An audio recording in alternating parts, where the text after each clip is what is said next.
요즘 알레르기 비염으로 고생하는 사람들 많죠. 한번 재채기나 기침이 시작되면은 일상생활을 하기 힘들 정도로 고생을 하는데요. 오늘은 안태환 프레시 이비인후과 원장님을 모시고 알레르기 비염의 증상과 치료법에 대해서 알아보도록 하겠습니다. 원장님 안녕하세요. 네, 안녕하세요. 간단하게 소개를 좀 해주세요. 이비인후과 전문의고 25년 동안 코 질환과 코 수술에 집중하고 전념하고 있는 이비인후과 전문 코 박사입니다. 여러분들 만나게 돼서 너무 반갑습니다.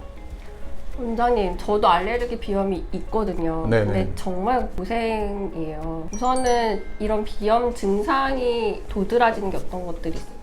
비염이 있으신 분들은 크게 코막힘이 있고요. 콧물, 재채기, 그다음에 두통 이런 증상들이 동반이 되고 그걸로 인해서 부호흡을 하기 때문에 목 간지러움이나 이런 증상들이 동반이 될 수가 있습니다. 비염은 종류가 크게 여러 가지가 있어요. 비알레르기성 비염, 알레르기가 아닌 비염이 있고요. 비후성 비염이나 호상구성 비염이나 이런 비염들이 있고, 알레르기성 비염은 알레르기 항원 물질에 의해서 생기는 비염을 이야기를 하는데, 일반적으로 우리가 이제 선생님들이 진찰을 할 때 딱 코를 봤을 때 코 안에 합의갑계라는 구조물이 이렇게 부어 있으면 상중하 할 때 상중하에서 아래쪽에 있는 비갑계, 코에 있는 버섯 같은 살이라고 그렇게 이야기를 합니다. 그래서 아래쪽에 있는 코살, 그걸 하비갑계라고 하는데, 그 살이 많이 부어 있으면 비염이다 이렇게 이야기하면 그 비염의 총체적인 정의에 입각해서 진단을 하고 내려주시는 거고, 우리가 이제 검사를 하는 거는 그다음에 알레르기성 비염인지 알레르기가 아닌 그냥 단순 비후성 비염인지 이걸 확인하기 위해서 이제 더 검사를 하는 건데요. 알레르기성 비염을 검사하는 방법은 혈액을 채취해서 하는 검사가 있고, 등에다가 알레르기 인자들을 떨어뜨려 가지고 붓는 정도를 파악해서 보는 그런 검사가 있습니다. 두 가지 검사 모두 정확도가 있고, 특히 이제 피를 이용해서 하는 검사는 마스트 검사라고 해서 음식에 대한 알레르기라든지 전반적인 다 알레르기 99가지 정도를 확인할 수가 있습니다. 그래서 조금 더 정밀하게 더 알고 싶을 때는 마스트 검사, 혈액 검사를 할 수가 있고, 보통 이비인후과나 알레르기 내과나 이런 데 가면 첩포 검사라고 해서 등에다가 알레르기 항원 물질들을 떨어뜨려 가지고 대조군과 비교를 해서 그거보다 더 커졌을 때 알레르기 원인 물질이라고 이렇게 진단을 할 수가 있습니다.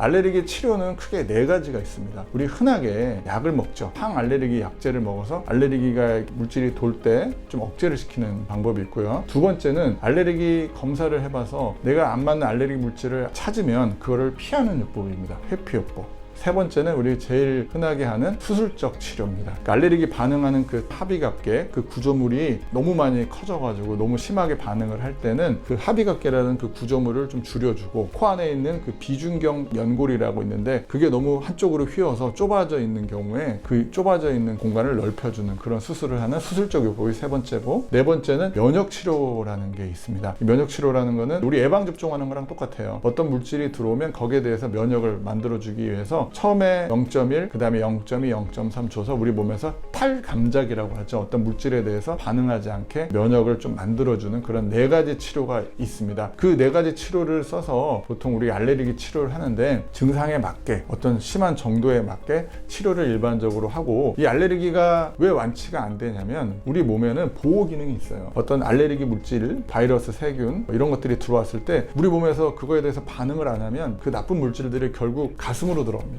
그러면 폐렴이나 기관지염이 또 와요. 안 좋은 물질이나 이런 게 들어왔을 때 코가 제일 먼저 1차 관문이고, 1차 관문에서 신호를 주는 거예요. 콧물, 재채기, 코막힘을 줘서 못 들어오게 하는 거죠. 그러면 내가 지금 나한테 안 좋은 물질이 들어왔구나. 딱 캐치를 한 다음에 약을 먹든 치료를 하든 회피요법을 하든 또 면역치료를 시험하든 그렇게 시행을 하는 거기 때문에, 알레르기 비염은 어떻게 보면 보호 기능이기 때문에 완전히 완치될 수는 없고 좋아지게 한다고 생각을 하셔야 됩니다. 코가 너무 막히면은 약국에서 파는 뿌리는 거 있잖아요. 네네. 그것도 이렇게 주의사항을 보면은 일주일 이상은 하면 안 된다. 근데 뿌리면 확실히 뚫리긴 하거든요. 그렇죠. 시간 지나면 다시 막혀서 그렇지. 이런 것들은 좀 주의사항이 있을 것 같아요. 약국에서 의사 처방 없이 살 수 있게 돼 있습니다. 겉에 표지에 보면 3일 이상 사용하지 말라고 그렇게 돼 있거든요. 근데 환자분들은 그거에 대해서 제대로 설명을 못 듣고 구입을 하기 때문에 그냥 막힐 때마다 뿌리다 보면, 뿌리면 좋아지는데 반동 현상이 생겨요. 줄었다가 더 커집니다. 반복이 되면 그 약이 없이는 살 수가 없는 거죠. 절대로 막힐 때 3일 이내만 사용을 하시고 3일 이후로는 쓰지 않는 게 좋습니다. 약간 중독 같은 느낌이에요. 그렇죠. 그게 없으면 못 자니까 잠을. 맞아요. 사실 비염은 예방하기가 어려울 것 같기는 한데 그래도